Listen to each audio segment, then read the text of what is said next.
Hi, I'm Tim, welcome to our channel, and thanks for logging on. If you enjoy these videos, do me a favor and subscribe to our YouTube channel right here at Watchbox Reviews. I would really appreciate it, and I promise to update daily. This isn't a sales video because this watch isn't for sale online and it's not pre-owned, but on the Govberg side of the company, we are an authorized dealer of FP Journe, and I thought you guys would be psyched to see the 2019 FP Journe Tourbillon Souverain, a timepiece released for this year, the 20th anniversary of FP Journe's original subscription series flight of 20 Tourbillon remontoir wristwatches. This watch retains the constant force device, the remontoir d'égalité, ups the power reserve from 42 hours to about 80 hours, increases the speed of the tourbillon, which now rotates in a 30-second circuit rather than 60-second, and as you can see, it reorients the tourbillon, redraws the boundaries of the dial features, and of course it is a larger watch at 42 millimeters in platinum. Now you can see on my 16 centimeter circumference wrist, the watch is impressive. It's a force of nature by the standards of these things. It's not a huge watch as it appears in some photos. It's 42 millimeters in diameter, of course, and 13.8 millimeters thick, and you can see that to good effect. It's not a terribly chunky watch, even though it is thick by FP Journe standards. You can see with a domed bezel and sub 14 millimeters, it'll fit underneath most dress cuffs and just about all jacket cuffs.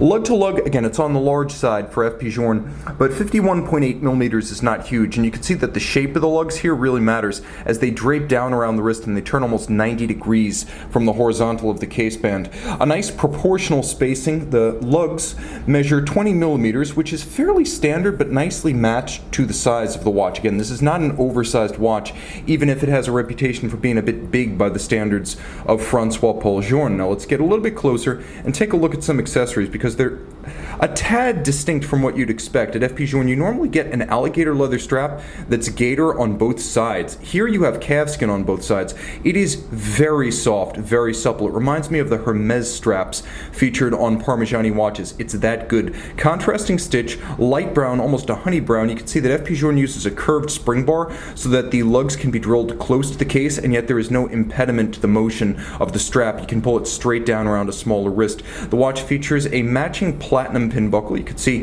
PT950 FP Journe keeping the faith and giving you a platinum buckle to match a platinum case. The case is fairly standard for Journe. It is the distinctive set of lines that we've come to know since 1999 on Journe wristwatches. So polished with a little bit of an overlapping lip to the case back in the bezel, nicely rounded and tapered lugs, and of course the double dimple FP Journe knurled crown. It's a famous fixture, and it's a fixture here as well. Rolling over the dial side, you can see this is where the changes really start to weigh against the original look of the watch, and much changes here. First of all, you'll note that the power reserve spans roughly 80 hours. It's 80 hours plus or minus 2. The original watch was 40 to 42, but the power reserve itself, as you turn the crown, it runs effectively backwards, so it shows you how many hours since you last wound the watch. So when fully wound, it will indicate 0. The dial in a lovely light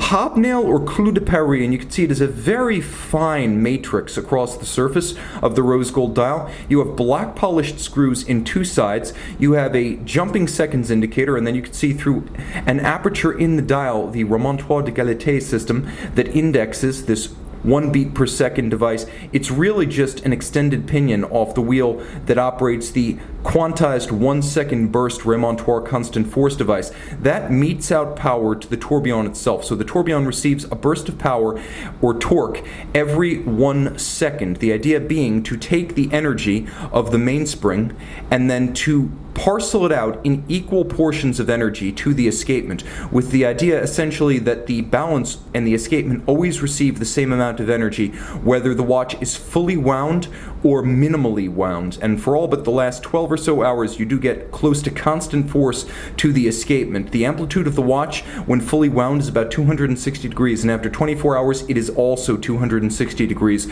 which is an exceptional achievement in chronometry. The 33 jewel movement, as you can see, is entirely rose gold, and the bridges and the plates are 18 karat. You can see Côte de Genève in circular form across the bridges. You can see that there is a sort of radial graining outboard of the Côte de Genève, black polish on the bridges for the constant force device. You can see its extended spring-loaded black polished lever, its one-sided escape cock, the extended spring that is in fact the remontoir spring, and then you can see there's a black polished bridge for the tourbillon itself. Now the tourbillon, again, rotating in a single circuit every 30 seconds is a fantastic thing to see. And if you're wondering why the orientation, why the speed, there's a very good reason. Right here, this caliber 1519 is designed to orient the watch such that no matter how you lay it down on your dresser, the tourbillon is going to be facing up. Now it's facing up. Now it's facing up. Now it's facing up.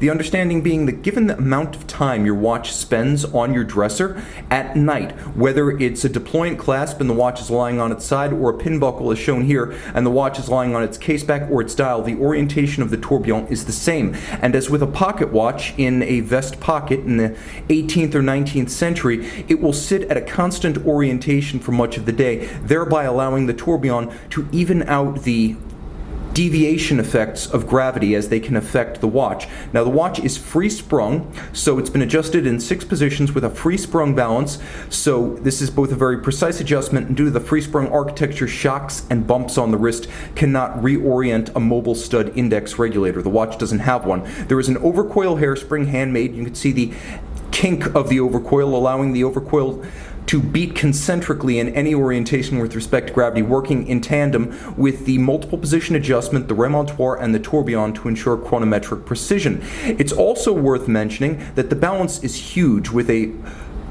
inertia of 11 milligrams per centimeter squared, which is larger than some conventional wristwatch balances by a factor of 100%. So essentially twice the size of a conventional balance. Immense inertia, making up for the lower 21.6 beat rate. The watch is substantial. It is awe-inspiring. It is inspiring. Separately from the notion of awe, it's an intellectual exercise in chronometry made close to perfect. So while it's bigger, chunkier, and certainly a bit bolder and a bit more brash than your conventional FP Journe, nevertheless, it is faithful to his goal of ultimately creating a mechanical watch that is as accurate as a quartz, and this is another step in that direction. You can visit our Govberg Center City store on Walnut Street in Philadelphia and see the new FP Journe collection.